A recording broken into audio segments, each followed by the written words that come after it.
আজকাল তো আর কেচি গেট দেখা যায় না, কেচি গেট ফেসে যায়, যার কারণে কষ্ট হয় খুলতে। কিন্তু আপনারা যে কেচি গেট বানালেন, এটা কি ফাঁসবে নাকি? এটা ফাঁসাফাঁসির কোনো ভাই কারণই নাই, কারণ এটা আমরা উপরে ব্যবহার করছি, আপনার বিয়ারিং নিচে দিয়েছি আপনার চাকা।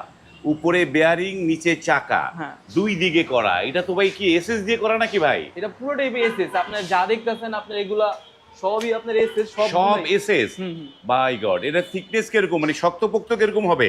আপনার এর আগে আপনার একটা ভিডিও দেখা 1.2 টা ডেলিভারি হয়ে গেছে আমাদের, তারপরে আমাদের আরেক ভাই 1.5 দিয়ে অর্ডার করতে, এটা স্টিল লেগেরই 1.5 mm। এটা 1.5 mm স্টিল। এখানে যা মালামাল সব স্টিল থেকে মালামাল, সব স্টিল লেগের মালামাল। আর পাশাপাশি আপনার যেগুলো দেখতেছেন এই ফ্ল্যাট বার গুলো, হ্যাঁ। এগুলো তো 3 মিলি। হ্যাঁ। আর উপরে যে চ্যানেল এটাও 3 মিলি। উপরেরটাও 3 মিলি। আর টিরা ব্যবহার করেছি ভাই আমরা 5 মিলি মোটা। এত মোটা সোটা মাল দিয়ে কত টাকা স্কোয়ার ফিট? মাত্র 1550 টাকা। 1550 টাকা স্কোয়ার ফিটে এই কেচি গেট আপনারা বানিয়ে নিতে পারবেন।